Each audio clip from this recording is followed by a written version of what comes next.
से निवेदन है अपना माइक बंद कर लेंगे। मैं बाल प्रहरी और बाल साहित्य संस्थान अल्मोड़ा उत्तराखंड की ओर से आप सभी का स्वागत करते हैं, हार्दिक अभिनंदन करते हैं। पांडे सर शुरू कर देता हूँ। हाँ और बिल्कुल प्रारंभ करें जैसा कि धन्यवाद हम सबके बिल्कुल संज्ञान में है, आज त्वरित भाषण कार्यशाला है। इस कार्यशाला में विषय तत्काल दिया जाएगा और आज के हमारे इस कार्यक्रम के मुख्य अतिथि हैं डॉक्टर अशोक पंत जी, जो कि चेयरमैन है मानस ग्रुप ऑफ इंस्टीट्यूट पिथौरागढ़ से। और आप राजकीय इंटर कॉलेज में प्रधानाचार्य भी रहे। पहल संस्था के माध्यम से विज्ञान को जन जन तक पहुंचाने के लिए पूरे उत्तराखंड में आपने एक बार अभियान चलाया था पूरे राज्य स्तर पर science Congress, children science Congress के तहत। और उसमें मुझे भी अल्मोड़ा जिले में काम करने का आपके माध्यम से मौका मिला था और आप हमारे कार्यक्रमों में पहले भी जुड़ते रहे। मैं आपका स्वागत करता हूं सर, आज अपने व्यस्त समय में हमारे लिए समय निकाला। और आप किताब कौती अभियान से भी जुड़े हैं। अभी हल्द्वानी में किताब कौती में आपकी संस्था का स्टॉल भी लगा था, आपसे भेंट मेरी नहीं हो पाई, तो मैं आज आपने समय दिया, स्वागत करता हूँ। और आज के विशिष्ट अतिथि नमस्कार होंगे सर दृश्या कोहली जी, जुड़ चुके हैं हमारे बीच और अध्यक्षता करेंगे यथार्थ उपाध्याय जी। और आज के इस कार्यक्रम का संचालन करेंगे हमारे दोस्त कुमारी मंत्रिता शर्मा, कक्षा 8 शांतिपनी शासकीय कन्या उच्चतर माध्यमिक विद्यालय ग्वालियर से। मैं इस पटल पर स्वागत करता हूँ आदरणीय श्री आकाश राठौर सर, उप निदेशक शिक्षा विभाग उत्तराखंड, जो कि प्रतिदिन हमारे इस पटल पर जुड़ते हैं। मैं आपका स्वागत करता हूँ सर, स्वागत करता हूँ आदरणीय श्री श्याम प्रसाद पांडे जी, संरक्षक बाल प्रहरी, अहमदाबाद गुजरात से। आप आयकर आयुक्त से सेवानिवृत्त हुए हैं और हमारी इस पटल पर लगातार जुड़ते रहे हैं। और हमारे इस कार्यक्रम में प्रतिदिन जुड़ रहे हैं डाइट खंडवा मध्य प्रदेश से आदरणीय डॉक्टर अशोक कुमार नेगी सर। और इस पटल पर हमारे साथ कई साथी जुड़ते हैं। मैं आप सभी का स्वागत करता हूँ, हार्दिक अभिनंदन करता हूँ, जिसमें आदरणीय सुमित श्रीवास्तव सर, आदरणीय नरेंद्र पाल जी, कामेश्वरी सिंह जी गुड़गांव से। और इस पटल पर हमारे साथ अन्य कई साथी जुड़ते हैं। मैं सभी का स्वागत करता हूँ, हार्दिक अभिनंदन करता हूँ। आप सबका स्नेह इस पटल को लगातार मिलते रहेगा। और जिन साथियों का नाम आज के इस कार्यक्रम में नहीं है, उनका नाम कल की सूची में होगा। तो जिन साथियों ने जिन जो साथी अपनी सहमति कल के लिए देना चाहते हैं वो जल्दी दे सकते हैं। तो एक बार मैं सभी का स्वागत करता हूँ। इस बीच हमारे बीच डॉक्टर बीसी जोशी सर जुड़ चुके हैं चंपावत से, भास्करानंद पांडे जी प्राचार्य डीडी हाट से, और देवाशीष पंत जी, डॉक्टर दीपक कोहली जी हमारे बीच जुड़े हैं, हिमांशु तिवारी जी, प्रकाश पांडे जी कनकल हरिद्वार से, और इस प्रियंका तिवारी जी, सुधीर तिवारी जी गोपेश्वर से। मैं सभी का स्वागत करता हूँ, हार्दिक अभिनंदन करता हूँ। और आज के इस कार्यक्रम में विषय तत्काल दिया जाना है। हमारे साथी ध्यान देंगे, बहुत सरल विषय होते हैं जैसा हम सबके संज्ञान में है। बस हमको थोड़ा सोच समझ के अपनी बात को रखना है। तो एक बार मैं मंच सौंपता हूँ मंत्रिता जी को। मंत्रिता जी, आपका स्वागत है, आप जुड़ चुकी हैं। जी सर, आपको मेरा नमस्कार और माँ शारदे के चरणों में मेरा कोटि-कोटि नमन। आज की इस बाल प्रहरी की त्वरित भाषण कार्यशाला में उपस्थित सभी वरिष्ठ जनों को मेरा सादर प्रणाम। तो जैसा कि आज बाल प्रहरी का 1432वां ऑनलाइन कार्यक्रम है, जिसके अंतर्गत मुख्य आतिथ्य स्वीकार किया है डॉक्टर अशोक पंत जी ने। आप चेयरमैन हैं मानस ग्रुप ऑफ इंस्टीट्यूशंस पिथौरागढ़ से। आपको मेरा सादर नमस्कार एवं आपका हार्दिक स्वागत है। हमारे आज के कार्यक्रम की विशिष्ट अतिथि हैं मेरी छोटी बहन दृश्या कोहली, कक्षा 5 की छात्रा, country wide public school Bageshwar से। आपको मेरा सादर नमस्कार एवं आपका हार्दिक स्वागत है। हमारे आज के कार्यक्रम की अध्यक्षता कर रहे हैं मेरे छोटे भाई श्री यथार्थ उपाध्याय, कक्षा 7 के छात्र, रत्न memorial public school Gorakhpur Uttar Pradesh से। आपको मेरा सादर नमस्कार एवं आपका हार्दिक स्वागत है। इसी के साथ हमारी आज की इस कार्यशाला में जुड़े हैं आदरणीय श्री आकाश सारस्वत सर, उप निदेशक शिक्षा विभाग उत्तराखंड से, आदरणीय श्री श्याम प्रसाद पांडे सर, बाल प्रहरी के संरक्षक अहमदाबाद गुजरात से, डॉक्टर अशोक कुमार नेगी सर, हमारे बाल प्रहरी के संरक्षक खंडवा मध्य प्रदेश से, एवं हमारे बाल प्रहरी के कर्ता धर्ता आदरणीय उदय केवल सर, अल्मोड़ा उत्तराखंड से। आप सभी वरिष्ठ जनों को मेरा सादर प्रणाम एवं आप सभी का हमारी आज की कार्यशाला में हार्दिक स्वागत है, वंदन है, अभिनंदन है। तो जैसा कि आज त्वरित भाषण कार्यशाला है, तो जैसा कि सर ने बताया कि इसमें हमें विषय तुरंत दिया जाता है। तो चलिए इस कार्यशाला को भी त्वरित ही प्रारंभ करते हैं और मेरा मानना है कि ये जो कार्यशालाएँ होती हैं त्वरित भाषण की, ये हमारे मानसिक स्तर को और भी बढ़ाने के लिए, हमारी बुद्धि को तीव्र करने के लिए बहुत ही ज़्यादा आवश्यक होती हैं और फ़ायदेमंद भी होती हैं। क्योंकि जब हमारा दिमाग वर्कआउट करता है, जैसे हमें जो भी विषय मिलता है, उसके ऊपर जब वो क्विकली सोचता है, तो हमारा दिमाग जल्दी से काम करके और जब हम उसको बोलते हैं, तो इससे हमारा मानसिक स्तर अच्छा होता है, हमारी बुद्धि तीव्र होती है। तो चलिए, इसी के साथ मैं आमंत्रित करती हूँ हमारे आज के कार्यक्रम की विशिष्ट अतिथि, जो कि है मेरी छोटी बहन दृश्या कोहली, कक्षा 5 की छात्रा, country wide public school Bageshwar से। बहन, क्या आप उपस्थित हैं? जी दीदी, मैं उपस्थित हूँ। जी, आपका हार्दिक स्वागत है। आपका विषय है, एक दिन की बात है। जी दीदी, धन्यवाद। आप सभी को मेरा प्यार भरा प्रणाम। मैं दृश्या कोहली, कक्षा 5 की छात्रा, country wide public school Bageshwar से। आज बाल प्रहरी का 1432वां ऑनलाइन कार्यशाला में उपस्थित आज के मुख्य अतिथि आदरणीय doctor Ashok Pant ji, chairman Manas group of institute Pithoragarh से। सर, आपका भी हार्दिक स्वागत है, वंदना तथा अभिनंदन है। इस कार्यक्रम में प्रतिदिन जुड़ने वाले आदरणीय श्री आकाश सरस्वत सर, उप निदेशक शिक्षा विभाग उत्तराखंड से, आदरणीय श्री श्याम पलट पांडे सर, संरक्षक बाल प्रहरी अहमदाबाद गुजरात से, आदरणीय डॉक्टर अशोक कुमार नेगी सर, संरक्षक बाल प्रहरी खंडवा मध्य प्रदेश से। सर, आप सभी का हार्दिक स्वागत है, वंदना तथा अभिनंदन है।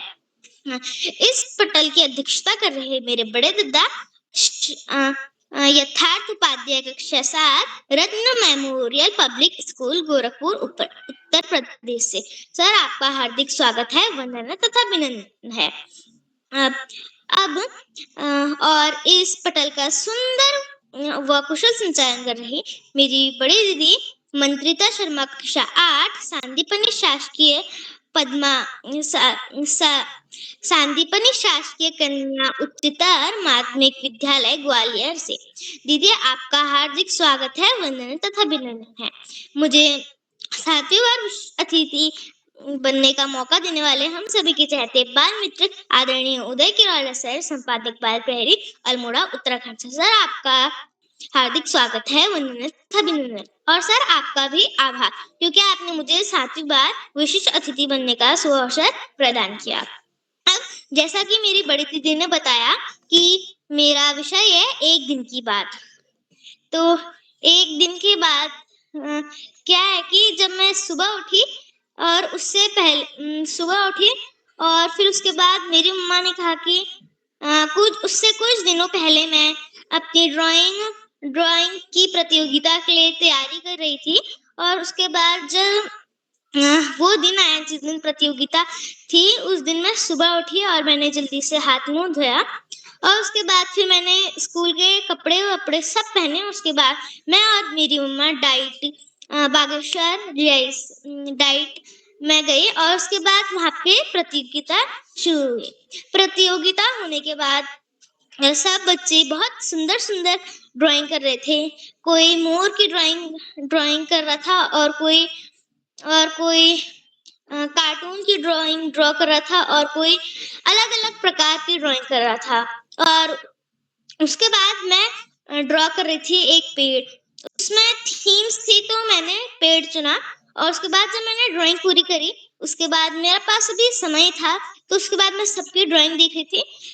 वो सारी ड्राइंग इतनी मनमोहक थी कि मन कर रहा था सारी की सारी ड्राइंग हमारे घर पे भी लगी हो। तो उसके बाद जब हमारी ड्राइंग खत्म होगी और उसके बाद उसी समय पे सारे टीचर्स ड्राइंग का रिजल्ट निकाल रहे थे कि किन-किन बच्चों को स्टेट के लिए भेजना है कि नहीं भेजना है। उसके बाद जब मैंने देखा कि अरे वाह, मेरा सिलेक्शन तो हो गया है, और उधर से मेरी मम्मा उधर पे थी और मेरे मम्मा ने बताया कि अरे तुम्हारा सिलेक्शन हो गया स्टेट के लिए। तब मैं बहुत खुश हुई, क्योंकि इतनी मेहनत के बाद मुझे सफलता प्राप्त हुई।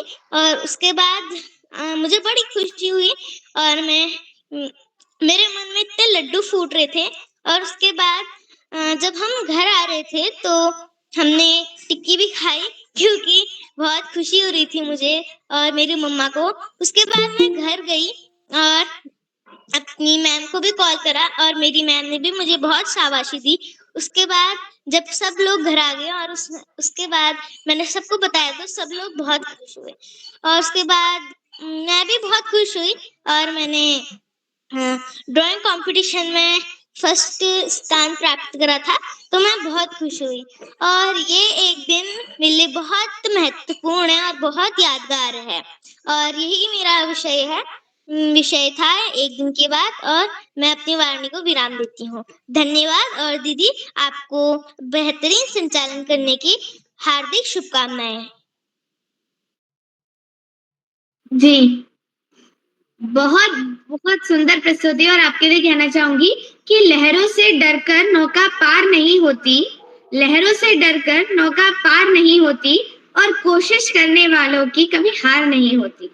तो बहुत बहुत शुभकामनाएं आपको आपकी इस सफलता के लिए और बहुत बहुत धन्यवाद आपका अपने अपने विषय पर अपने बहुत ही सुंदर विचार व्यक्त किए, तो बहुत बहुत धन्यवाद। तो जैसे कि हम बात कर रहे थे त्वरित भाषण पे, जिस पे हमें तुरंत विषय दिया जाता है, जैसे कि अभी आपने देखा, तो इसी तरह से हमारी आगे कार्यशाला चलेगी। और चलिए अब प्रतिभागियों की ओर चलते हैं और उनसे पहले कुछ नियम हैं कि जब आपका नाम लिया जाए, तभी आप अपना माइक तथा कैमरा ऑन करिएगा, वरना माइक अगर आप ऑन करते हैं या कैमरा ऑन करते हैं, तो उससे कार्यक्रम में बाधा आती है। और आपको जब प्रस्तुति के लिए बुलाया जाए तो आप उस विषय को सुनना पहले ध्यान से, उसके बाद आप अपने विचार रखिएगा, तो आपकी प्रस्तुति और अच्छी होगी। और यह प्रतियोगिता नहीं है, तो जो अभिभावक हैं वो पीछे से कृपया सहायता ना करिएगा। तो अब मैं आमंत्रित करती हूँ पहली प्रतिभागी, जो कि है मेरे छोटे भाई प्रभास देवतला, कक्षा 3 के छात्र, वीर शिवा पब्लिक स्कूल चौखटिया अल्मोड़ा से। क्या आप उपस्थित हैं? प्रभास? लगता है वो किसी कारणवश उपस्थित नहीं हो पाए हैं। तो अब मैं आगे बढ़ती हूँ और आमंत्रित करती हूँ अगली प्रतिभागी, मेरे बड़े भैया कार्तिक तिवारी, कक्षा 9 के छात्र, श्री रामचंद्र भट्ट, सरस्वती विद्या मंदिर, इंटर कॉलेज गोपेश्वर से। क्या आप उपस्थित हैं? हाँ बहन, मैं उपस्थित हूँ। जी भैया, आपका हार्दिक स्वागत है। आपका विषय है हमें सभी धर्मों का सम्मान करना चाहिए। सर्वप्रथम तो आप सभी को मेरा प्रणाम। ज्ञानदायिनी माँ शारदा के चरणों में नमन वंदन। सरस्वती नमस्तुभ्यं वरदे कामरूपिणीं विद्यारंभ विशालाक्षी सिद्धि भवतु में सदा। मेरा नाम कार्तिक तिवारी है। मैं कक्षा 9वीं का छात्र हूँ। श्री रामचंद्र भट्ट सरस्वती विद्या मंदिर इंटर कॉलेज गोपेश्वर चमोली में मैं अध्ययनरत हूँ। और जैसे कि मेरा विषय है सभी धर्मों का सम्मान करना चाहिए, तो मैं इसी पर अपनी बात रखता हूँ। हमें हर धर्म का सम्मान करना चाहिए। जैसे कि हम देखते हैं हमारे यहाँ मिसाइल मैन ऑफ इंडिया जो हैं, मिसाइल मैन ऑफ इंडिया हम डॉक्टर APJ अब्दुल कलाम जी को कहते हैं, जो कि हमारे देश के प्रधानमंत्री भी रहे, माननीय प्रधानमंत्री जी भी रहे, और इन्होंने मिसाइलें पर खोज की। अमेरिका जब हमारे ऊपर नजर रखा था, हम परमाणु तो नहीं बना रहे, उस समय इन्होंने ही, इनकी ही देखरेख में हमारे यहाँ परमाणु बने और उनका सुकुशल निरीक्षण हुआ।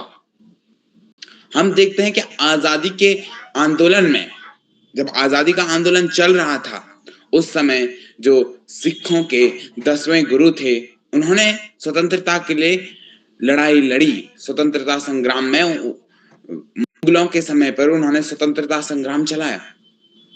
ऐसे कई हमारे पास उदाहरण हैं जो कि हमारे यहाँ उदाहरण मिलते हैं।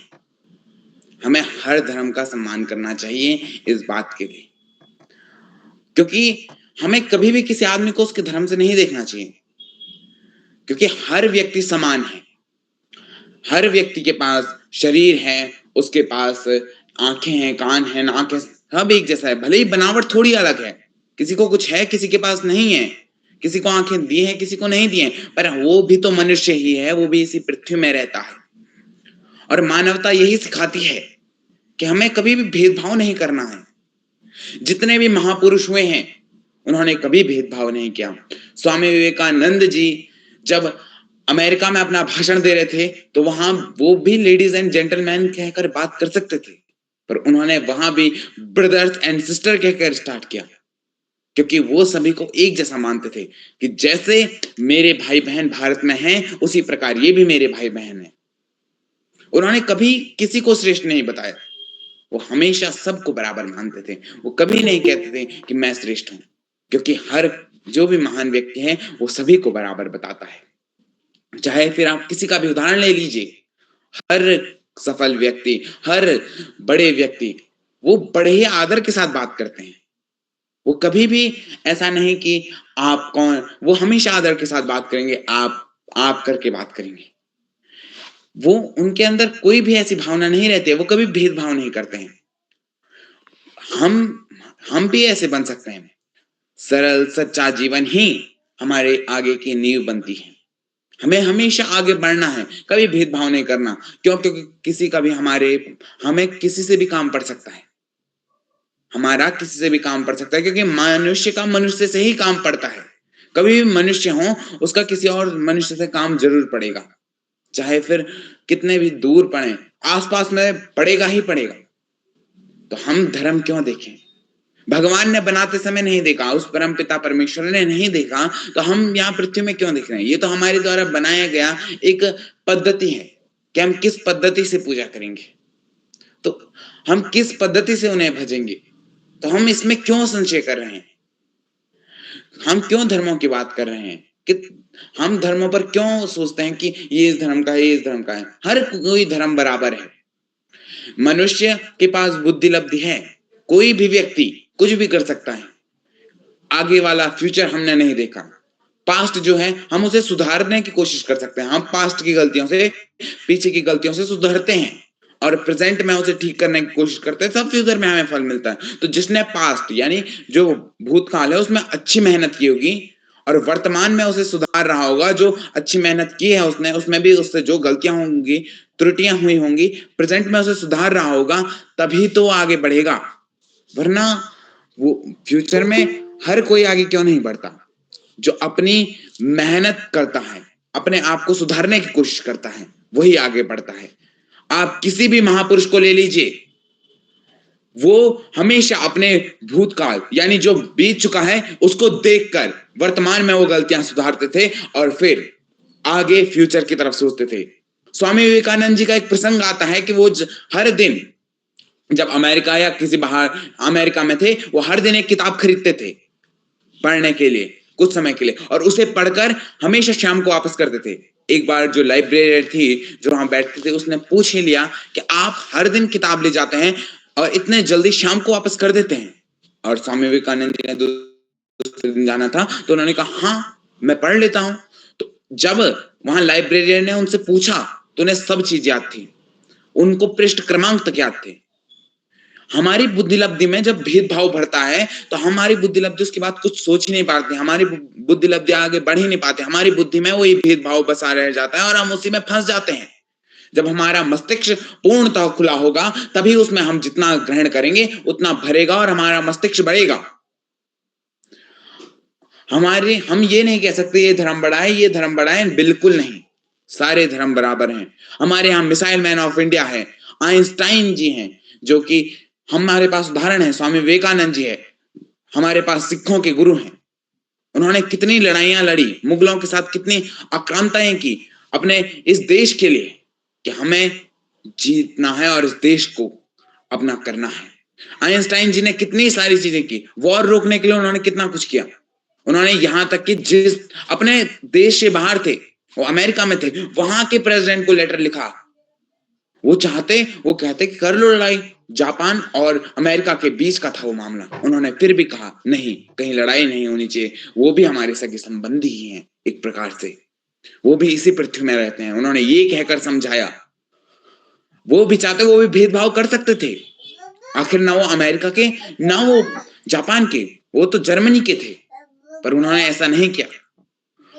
यही जब भावना हमारे अंदर आएगी तभी हमारी जो शिक्षा है, हम जो पढ़ रहे हैं उसमें हमारी वृद्धि होगी।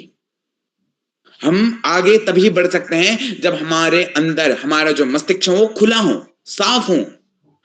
हम जितने भी महापुरुषों को देखते हैं उनका मस्तिष्क खुला है, वो कभी ऐसा नहीं सोचते, वो भेदभाव कभी करते ही नहीं है। आप अभी भी किसी बड़े पदाधिकारी के पास चले जाएं, वो प्यार से, नम्रता के साथ, विनम्रता के साथ आपसे बात करेगा। वो कभी भी ऐसा नहीं कहेंगे कि वो कभी भी विनम्रता से बाहर आकर बात नहीं करेंगे, वो विनम्र होकर आपके साथ बात करेंगे, चाहे आप कितने भी छोटे हों, चाहे आप कितने भी बड़े हों। यही बताता है कि हमारे लिए भेदभाव मायने नहीं रखता, हमें भेदभाव नहीं करना चाहिए, हमें आगे बढ़ना है, कभी भेदभाव नहीं करना है। इसी के साथ मैं अपनी वाणी को विराम देता हूं। धन्यवाद। बहुत ही ज्यादा बहुत ही अच्छी प्रस्तुति आपने दी भैया। और आपने एकात्म मानव दर्शन के बारे में कहा और आदरणीय श्री दीनदयाल उपाध्याय जी भी जो है वो एकात्म मानव दर्शन के प्रणेता थे। तो उनका भी यही कहना था, जैसा कि आपने कहा है कि हमें सबको समान देखना चाहिए और जैसा व्यवहार हम स्वयं के लिए चाहते हैं वैसा ही व्यवहार हमें दूसरों से भी करना चाहिए।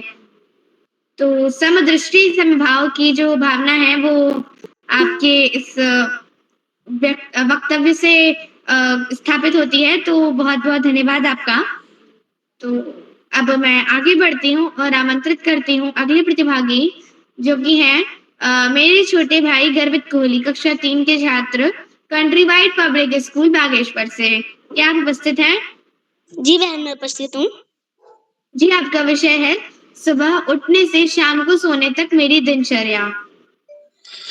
जी नमस्कार, मेरा नाम गर्वित कोहली, मैं कक्षा 3 ब का छात्र, मैं country wide public school Bageshwar में पढ़ता हूँ।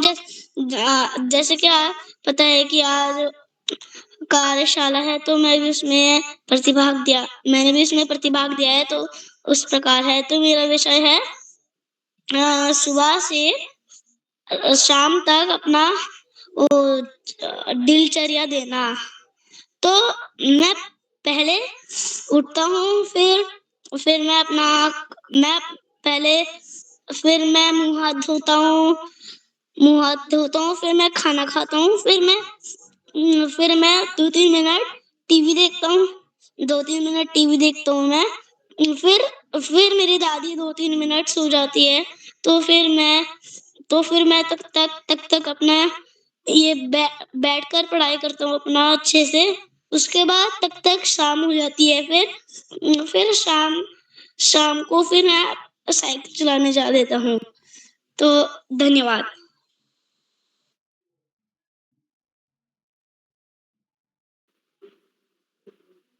जी, तो बहुत-बहुत धन्यवाद आपका और बहुत ही अच्छे से आपने दिनचर्या बताई। तो वैसे भी हमारी दिनचर्या जितनी अच्छी होगी उतना ही अच्छा हमारा स्वास्थ्य भी रहेगा। तो बहुत-बहुत धन्यवाद आपका। तो अब मैं आगे बढ़ती हूँ और आमंत्रित करती हूँ अगले प्रतिभागी जो कि हैं मेरे छोटे भाई नमेश जोशी, कक्षा 2 के छात्र, वीर शिवा पब्लिक स्कूल, चौखुटिया, अल्मोड़ा से। क्या आप उपस्थित हैं? जी दीदी, मैं उपस्थित हूँ। जी, आपका विषय है जब मैं रोता हूँ। नमस्कार, मेरा नाम नमेश जोशी है, मैं कक्षा 1 का छात्र हूँ, कक्षा 2 का छात्र हूँ। मेरे विद्यालय का नाम वीर शिवा पब्लिक स्कूल चौखुटिया है। आज मेरा विषय है जब मैं सोता हूँ, जब मैं रोता हूँ। जब मैं रोता हूँ तो मेरी मम्मी मुझे मनाती है, तब फिर मैं मान जाता हूँ। फिर मेरी मम्मी मुझे प्यार करती है, फिर मैं मान जाता हूँ।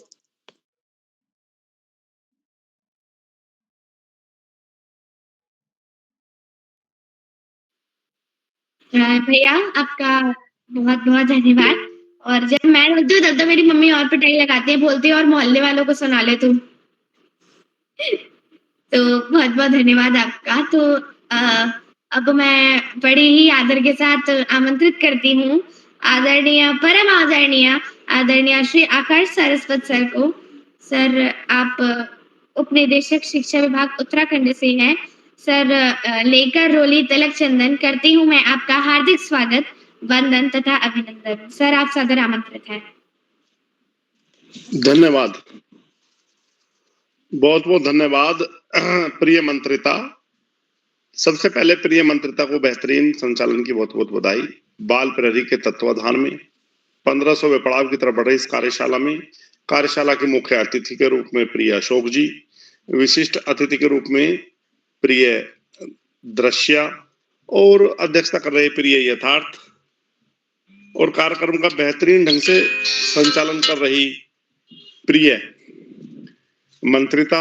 इस कार्यक्रम के कर्ता धर्ता रीढ़ की हड्डी अनासक्त कर्मयोगियों में अग्रणी निरंतर बाल हित चिंतक बालक पालक मित्र श्री उदय किरोला जी, परम सम्मानित श्री श्याम पलट पांडे जी, अशोक जी, सुमित जी, हेमा, उमेश, गंगा, नीलम, किरण सहित समस्त विद्वान शिक्षक गण, विदुषी शिक्षिकाएं, अतिथिगण, अभिभावक गण, साहित्यकार गण, अन्य सुधीजन एवं प्यारे बच्चों,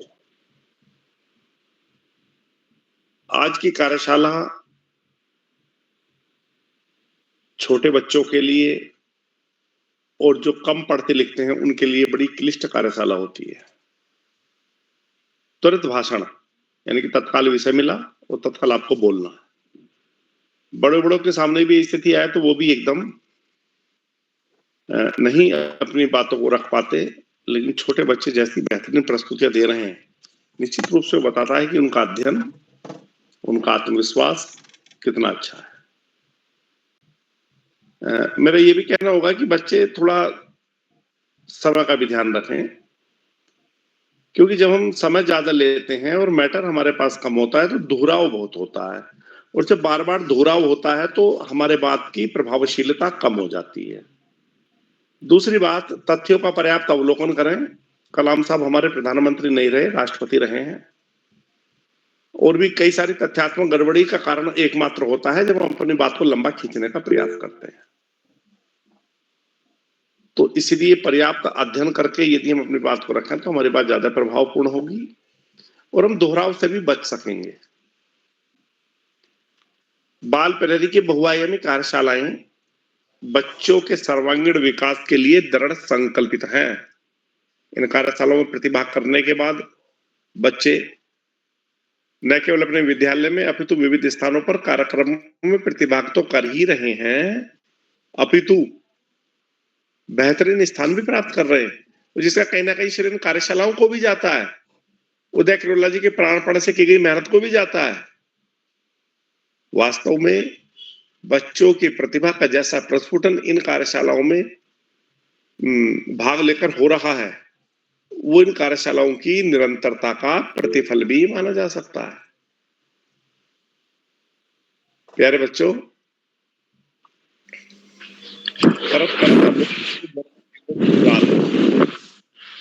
लगातार अध्ययन, लगातार प्रयास हमें सफलता की ओर ले जाता है।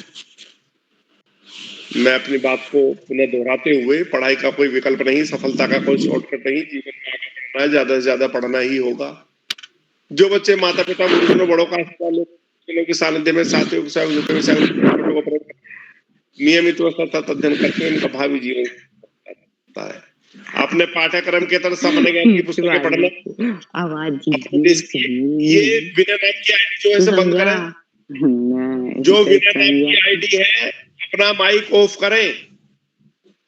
तो जो बच्चे बड़े बुजुर्गों का आशीर्वाद लेते हुए, साथियों को सहयोग देते हुए, सहयोग लेते हुए, छोटों को प्रेम करते हुए नियमित व सतत अध्ययन करते हैं, उनका भावी जीवन सुखमय हो जाता है। और जो बच्चे ऐसा नहीं करते, उनको ज्यादा ही दुश्वारियों का सामना करना पड़ता है। अपने पाठ्यक्रम की पुस्तकें पढ़ते पढ़ते बोर हो जाओ तो सामान्य ज्ञान की पुस्तकें पढ़ो, साहित्य की पुस्तकें पढ़ो। अपने देश के महापुरुषों के जीवन चरित्र विचारों को न केवल पढ़ना है, अपितु उन्हें अपने आचरण में ढालना भी है। यदि हम ऐसा कुछ करते हैं तो निश्चित रूप से बड़े से बड़े लक्ष्य प्राप्ति में भी हम सफल सिद्ध होते हैं।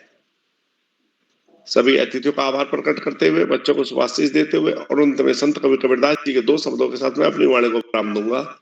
पोथी पढ़ी पढ़ी जग मुआ, पंडित भया न कोय, और ढाई आकर प्रेम का पढ़े। धन्यवाद। जी सर, बहुत बहुत धन्यवाद सर, आपका बहुत बहुत हार्दिक आभार। और सर आपने बिल्कुल सही कहा कि हमें सामान्य ज्ञान के इतर भी अन्य पुस्तकें पढ़ना चाहिए। और मतलब सामान्य ज्ञान की पुस्तकें पढ़नी चाहिए पाठ्य पुस्तकों के अलावा। तो बिल्कुल सही बात कही सर आपने क्योंकि इन पुस्तकों को अगर पढ़ते हैं तो हमें और नई-नई चीज़ों के बारे में पता चलता है, हमारा ज्ञान और भी ज़्यादा बढ़ता है और हमारे लिए बहुत ही ज़्यादा फ़ायदेमंद होता है यह। और जैसा कि हमारी ये त्वरित भाषण कार्यशाला है, तो इसमें हमें बोलने के लिए हमें टॉपिक मिलता है। तो इसीलिए यह बहुत ही ज़्यादा आवश्यक है और दूसरा मैं कहना चाहूँगी कि कृपया यदि कोई बोल रहे हों, कोई आदरणीय या फिर कोई प्रतिभागी, तो मैंने पहले ही बताया था कि अपना माइक ऑन करके प्लीज़ कार्यशाला में व्यवधान मत डालिएगा। यदि आपको कुछ कहना है, तो आप रेज़ हैंड कर सकते हैं, आपकी बात को कार्यशाला के बाद सुन लिया जाएगा। कृपया अपना माइक बंद कर लीजिए प्लीज़। तो अब मैं आगे बढ़ती हूँ और आमंत्रित करती हूँ अगले प्रतिभागी को, जो कि है मेरी छोटी बहन खुशी घोष, कक्षा 6 की छात्रा, राजकीय उच्च प्राथमिक विद्यालय बेटुली अल्मोड़ा से। क्या आप उपस्थित हैं?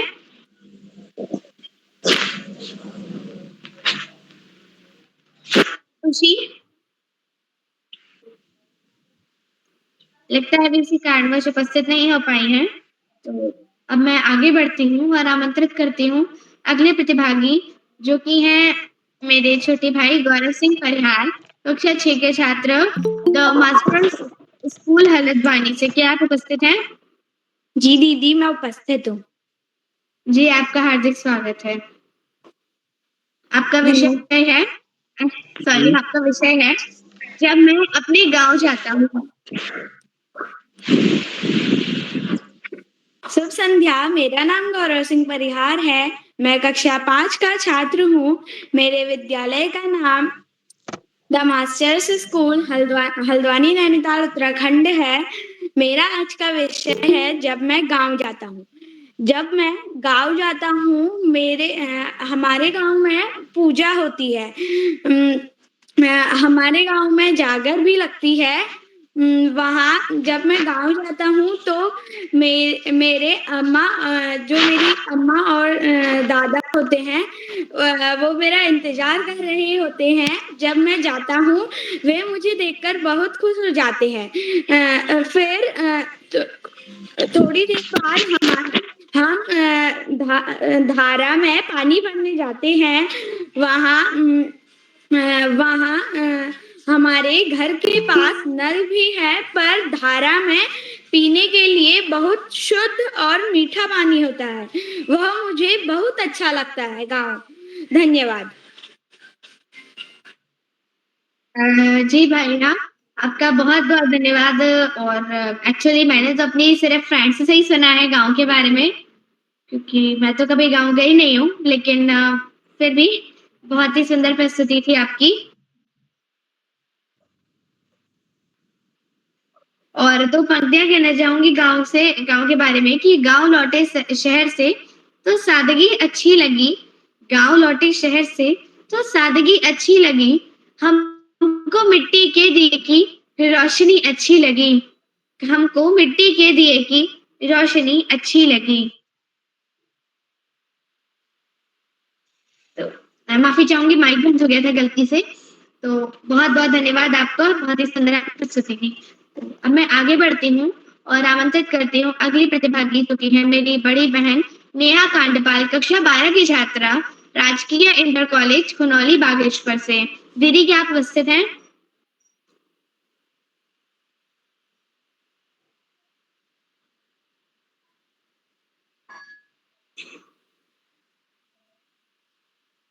नेहा दीदी?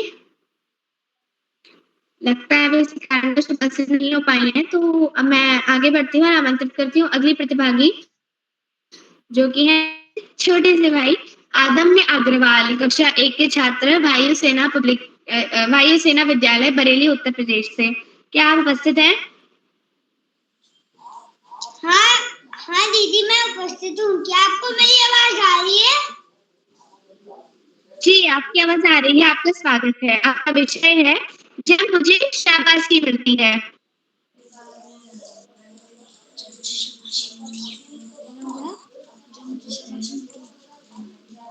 जब मुझे शाबाशी मिलती है तो मम्मा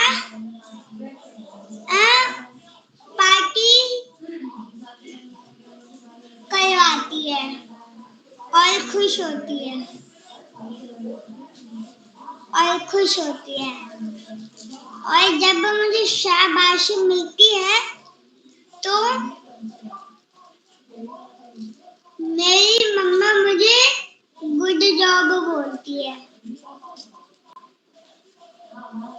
और जब मुझे शाबाशी मिलती है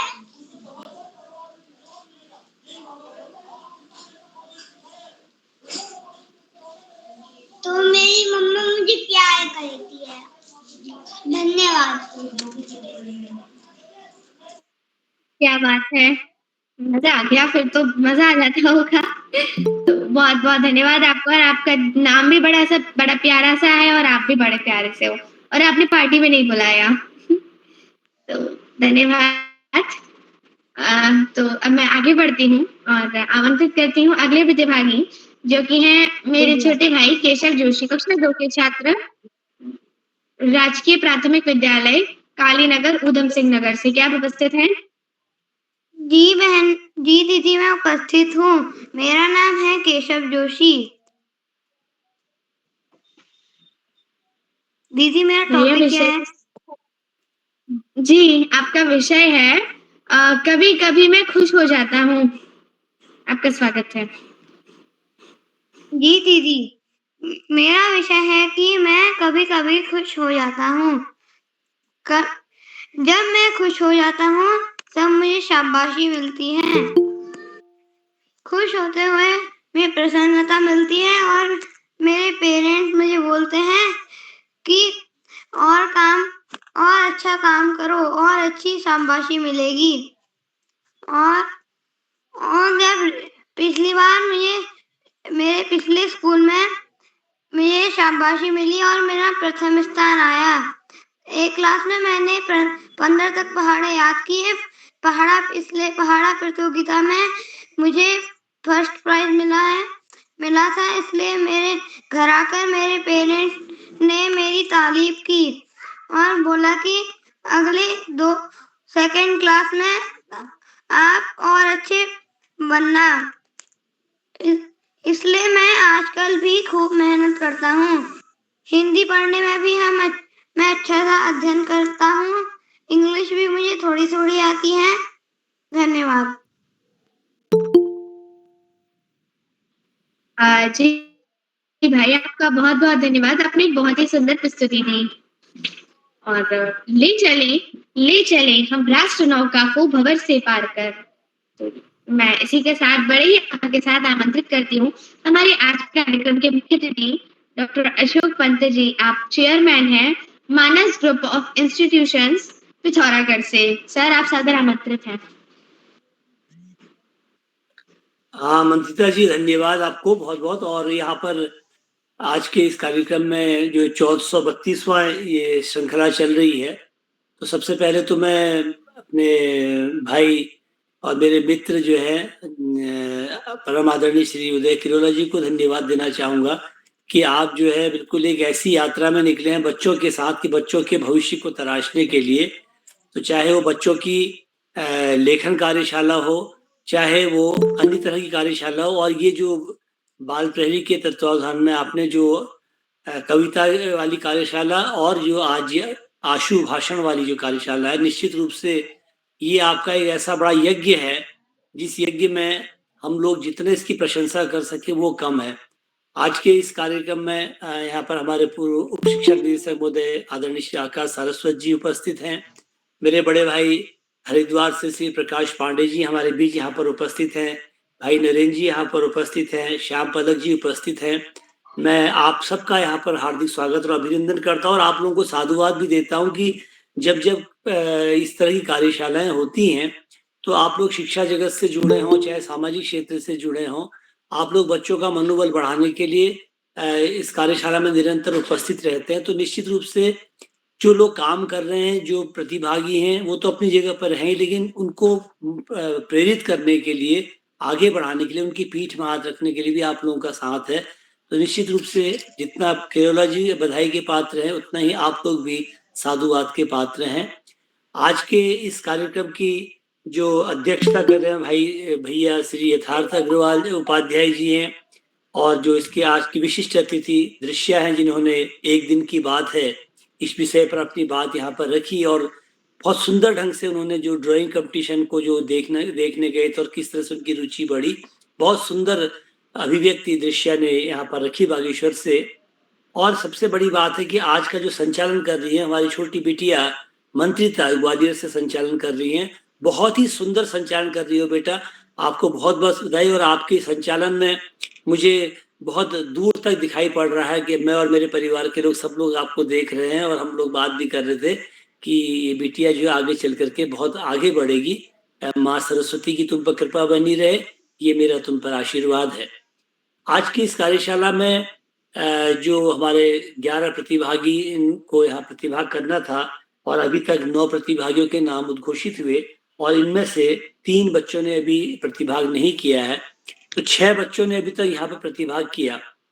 सबसे पहली बात तो बच्चों ये है कि आपको जो विषय दिए गए हैं वो बहुत ही सुंदर विषय गए, आपकी उम्र के को ध्यान में रखते हुए, आपकी कक्षा को ध्यान में रखते हुए जो इसका नियोजन किया गया इस कार्यशाला का बहुत सुंदर है और बिल्कुल इंस्टेंटली त्वरित आपको ऐसा विषय दिया जो आपकी सीमा के अंदर है। और मुझे बहुत ही अच्छा लगा कि कितने प्यारे ढंग से बड़े नैसर्गिक भाव से सहजता से छोटे छोटे बच्चों ने अपनी बात रखी, तो निश्चित रूप से मन के अंदर एक उल्लास और उत्साह पैदा हुआ। और किस तरह से आप अपनी बातों को रख रहे हैं, चाहे वो गर्वित की बात हो कि जिसने सुबह उठने से सोने तक की दिनचर्या फटाफट अपनी जो बुलेट पॉइंट्स होते हैं उनको सामने रख दिया। नमिश ने जो है कक्षा 2 का बच्चा है और जब मैं रोता हूँ, बच्चा अक्सर रोता है बच्चा, तो बच्चे के जो इनहेरेंट जो अंदर से जो प्रतिक्रिया होती है उसकी माँ के मनाने तक की, जो माँ अल्टीमेटली बच्चे को मना देती है, वो उसने बड़ी सहजता से रखा।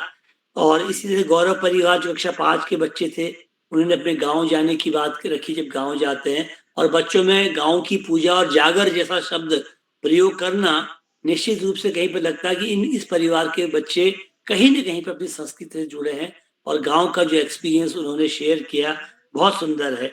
और अदम्य अग्रवाल जिनका नाम अदम्य है, कक्षा 1 में जो बरेली से बोल रहे थे कि जब मुझे शाबाशी मिलती है, तो इतना सुंदर उनकी प्रस्तुति थी कि छोटे छोटे कामों से जब बच्चा खुश होता है तो उसकी खुशी का ठिकाना नहीं रहता। तो अपने छोटे छोटे अनुभव छोटे बच्चे ने, कक्षा 1 का बच्चा, आप जैसे कल्पना करें तो ये बहुत बड़ी अभिव्यक्ति है, तो ये इसको कमतर नहीं आंका जा सकता।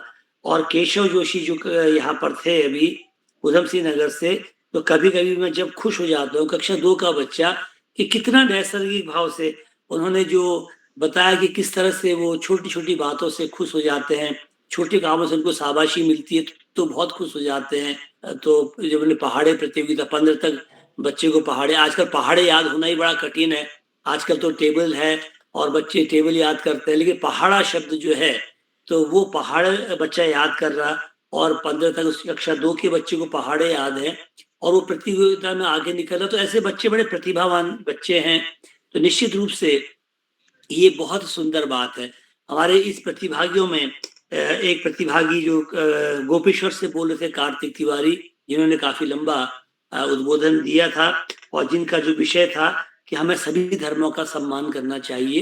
तो कक्षा 9 के बच्चे के लिए जो विषय भी दिया गया था वो भी उसके उम्र के और उसी कक्षा के अनुकूल ही था। और इसने कार्तिक ने काफी प्रयास किया कि उस विषय तक वो पहुंचे और कक्षा 9 का बच्चा इतना बोल रहा है तो बहुत बढ़िया, ठीक है, उसको कुछ त्रुटियां अवश्य हो गई थी लेकिन वो बच्चा है, आगे चल के संशोधन कर लेगा।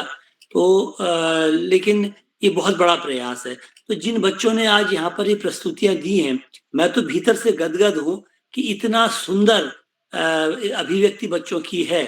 हम बच्चों को ऐसे ही कह रहे हैं कि आजकल के बच्चे तो कुछ कर ही नहीं सकते, बोल नहीं सकते, लिसनिंग स्किल खत्म हो रही, स्पीकिंग स्किल खत्म हो रही है।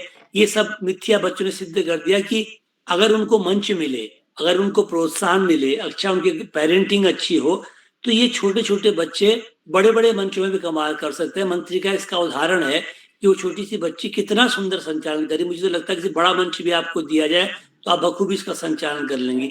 तो आज हम लोगों की जिम्मेदारी भी बढ़ती है कि हम आप लोगों को प्रोत्साहन दें और इस तरह के मंचों की आवश्यकता है।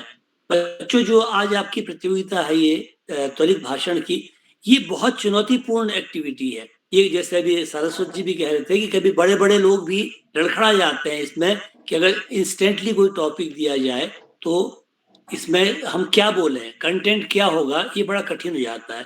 इसकी मूल बात ये है कि जो त्वरित भाषण होते हैं, ये इंस्टेंटली आप किसी टॉपिक में बोलना पड़ता है, ये इस बात का द्योतक है कि हमारा जो अवचेतन मस्तिष्क है, जो हमारा सबकॉन्शियस माइंड है, उसमें कौन कौन से विचार निहित है। हमने बचपन से जो भी हमारी उम्र रही हो, हमारे वातावरण में, हमारे बोलचाल में, हमारे घर में, हमारे स्कूल में जो कुछ भी होता है, वो जो हम सुनते हैं, देखते हैं, वो हमारे सबकॉन्शियस माइंड में, अवचेतन मस्तिष्क में संग्रहित होता रहता है।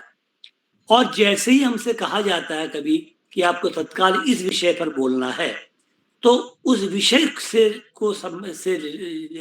संबंधित जो कुछ भी हमारे अवचेतन मस्तिष्क में होता है, वो इतनी फास्टली एसिमिलेशन होता है उसका, इतनी समय तेजी से वो चीजें एसिमिलेट होती हैं कि हम अपनी उसको अभिव्यक्ति में परिवर्तित करते हैं। तो जो पावर ऑफ एसिमिलेशन है, तो त्वरित भाषण जो है, ये आपकी जो एसिमिलेशन की पावर है, जो विचारों को जब्बल जो बिखरे हुए विचार हैं उनको एक जगह ला करके केंद्रित करके व्यक्त करने की जो क्षमता है, ये उसको प्रदर्शित करती है।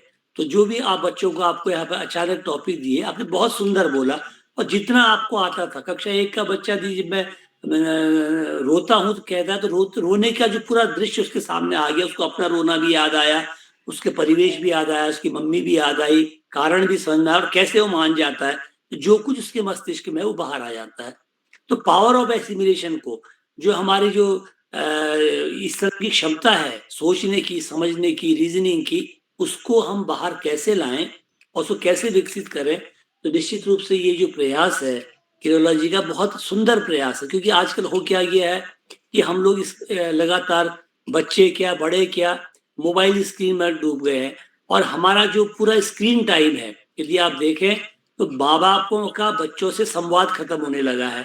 तो जो पेरेंटिंग जो है वो इतनी पुअर हो गई कि माता पिता को बच्चों से बोलने का समय नहीं है। हम बच्चों को दोष देते हैं कि बच्चे मोबाइल देख रहे हैं, बच्चों की लॉजिक खत्म हो रही, बच्चों का चिंतन खत्म हो रहा, क्योंकि स्क्रीन में जो कुछ देख रहे हैं, उनको रील देखने में अच्छा लग रहा, उनको और चीजें देखने में अच्छा लग रहा। लेकिन जो बड़े लोग हैं वो भी मोबाइल नहीं छोड़ पा रहे हैं।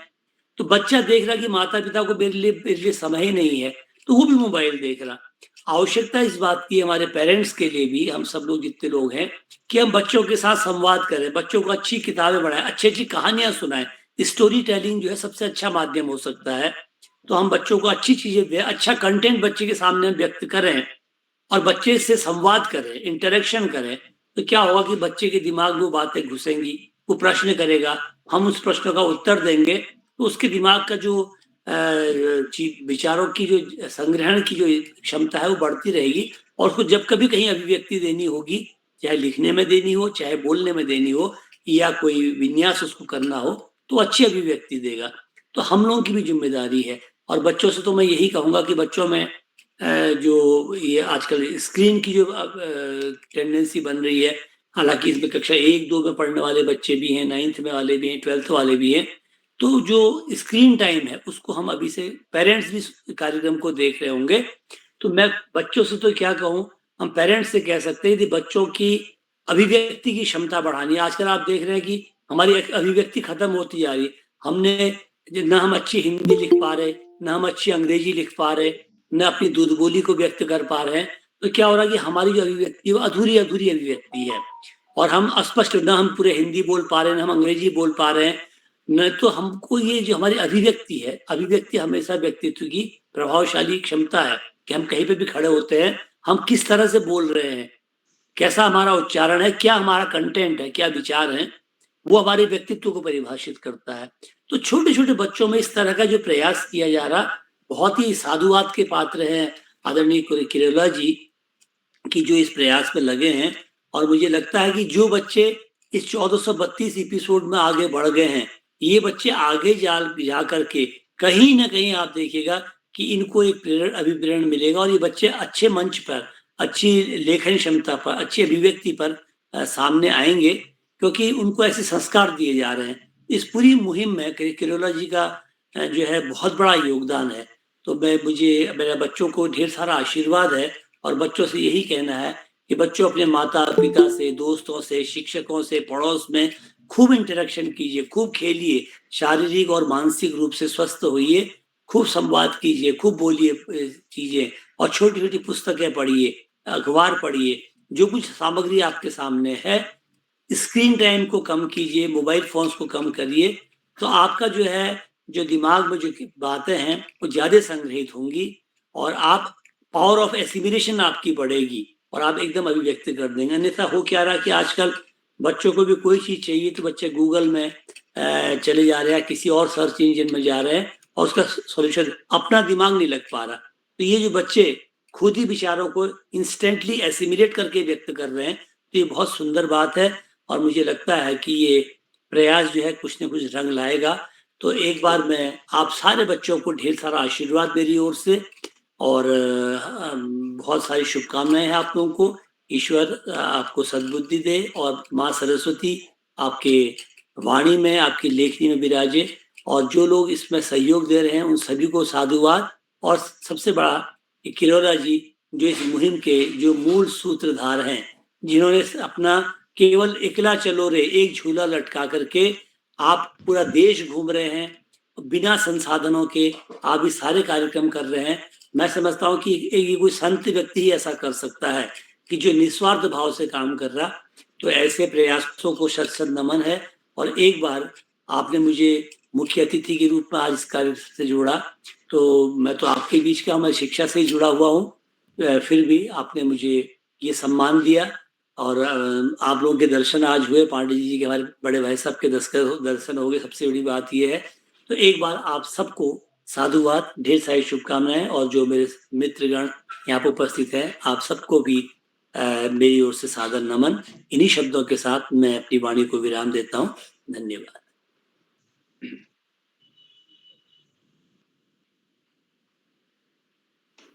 जी सर, बहुत बहुत आभार सर आपका। सर, आपने हमारा मार्गदर्शन किया, और आपने बिल्कुल सही बात कही, और अपने किरोरा जी के बारे में बिल्कुल सही कहा, क्योंकि वो जो बाल प्रहरी की इस कार्यशालाओं को चलाते हैं, तो उनके ऊपर 2 पंक्तियाँ बिल्कुल अच्छे से लगती हैं कि मात्र मंदिर का समर्पित दीप मैं, चाह मेरी यह कि मैं जलता रहूं। तो उसी प्रकार हमारे जो आदरणीय सर हैं, वो हमारे इस बाल प्रहरी की कार्यशाला में अखंड ज्योति की तरह चलते रहते हैं, अपना योगदान देते रहते हैं। और बाल प्रहरी की कार्यशाला के कारण ही, यदि आपने, मतलब आप सभी ने राष्ट्रीय स्वयंसेवक संघ का नाम सुना ही होगा, तो उसमें उसकी शताब्दी वर्ष पर कार्यक्रम आयोजित हो रहा है स्वदेश का, तो उसमें मुझे संचालन करने का अवसर प्राप्त हुआ है, लाइव संचालन करने का। और तो ये मेरे लिए बड़ी उपलब्धि है, क्योंकि बाल प्रहरी से पहले तो मुझे संचालन ही नहीं आता था। तो इसलिए मैं आदरणीय आप सभी को, सभी गुरुजनों को नमस्कार करती हूँ। आप सभी का आशीर्वाद चाहूंगी कि मैं 2 तारीख को अच्छे से संचालन कर सकूं। और अब आगे बढ़ते हूँ, और आमंत्रित करती हूँ अगले प्रतिभागी, जो कि हैं मेरी छोटी बहन आद्या श्रीवास्तव, कक्षा 3 की छात्रा, सांदीपनी शासकीय कन्या उच्चतर माध्यमिक विद्यालय ग्वालियर से। क्या आप उपस्थित हैं? जी हाँ दीदी, मैं उपस्थित हूँ। जी बहन, आपका हार्दिक स्वागत है। आपका विषय है, कभी कभी मैं स्कूल में बोर हो जाती हूँ। धन्यवाद। मेरा नाम आद्या श्रीवास्तव है। मैं कक्षा 2 की छात्रा हूँ। मैं कक्षा 3 की छात्रा हूँ। मेरे स्कूल का नाम शासकीय संदीपनी पद्मा राजे कन्या उच्चतर माध्यमिक विद्यालय है, ग्वालियर, मध्य प्रदेश से। आज मेरा टॉपिक है, मैं कभी कभी स्कूल में बोर हो जाती हूँ। मैं स्कूल में कभी कभी तब बोर होती हूँ जब मेरे दोस्तों से, यानी कि मेरे मित्रों से मेरी लड़ाई हो जाती है। जब मेरे मित्रों से मेरी लड़ाई हो जाती है, तो मेरे साथ खेलने को, बात करने को कोई नहीं रहता है, इसलिए मैं बोर हो जाती हूँ बैठे बैठे। और स्कूल में कई बार जब हमारी क्लासेस फ्री होती हैं, तब सारे बच्चे तो खेलते हैं, पर मैं बोर हो जाती हूँ, क्योंकि मुझे शोर शराबा अच्छा नहीं लगता और मैं जब बोर होती हूँ तब मुझे मेरे सारे फ्रेंड्स बोलते हैं कि आज हम मिलके खेलेंगे तो मैं उनके संग खेलने लगती हूँ।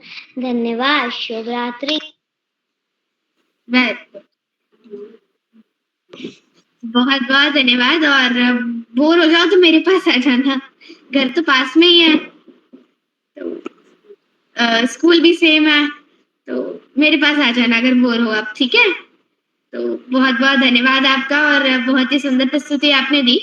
तो अब मैं आगे बढ़ती हूँ और आमंत्रित करती हूँ अगले प्रतिभागी जो कि है निश्चल अग्रवाल, कक्षा 5 के छात्र, वायुसेना विद्यालय बरेली उत्तर प्रदेश से। क्या आप उपस्थित हैं? जी बहन, मैं उपस्थित हूँ। क्या मेरी आवाज आप तक आ रही है? आपका हार्दिक स्वागत है। आपका विषय है? जी, आपकी आवाज आ रही है। आपका स्वागत है। आपका विषय है नई कक्षा में मुझे खूब मेहनत करनी है। नमस्कार, मैं निश्चल अग्रवाल, कक्षा 4, वायुसेना विद्यालय बरेली उत्तर प्रदेश। जैसे कि मेरा विषय है नई कक्षा में मुझे खूब मेहनत करनी है। नई कक्षा में मैं नई कक्षा में खूब मेहनत करूंगा। मैं नई कक्षा में अच्छे से पढ़ूंगा। मैं अपने खेल में थोड़ा सुधार लाऊंगा। मैं नई कक्षा में कोशिश करूंगा कि मैं ज्यादा से ज्यादा कॉम्पिटिशन्स में भाग ले पाऊं। मैं ज्यादा से ज्यादा कोशिश करूंगा कि मैं